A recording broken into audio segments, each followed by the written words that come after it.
how to take off the bed cap on the Super Duty truck.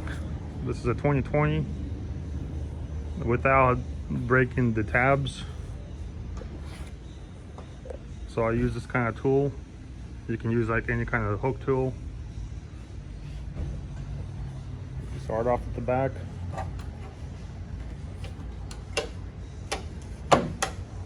And I use both sides.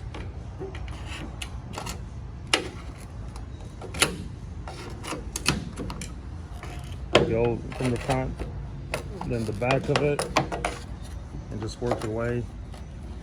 And by doing this technique, you're saving the tabs.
And there you have it.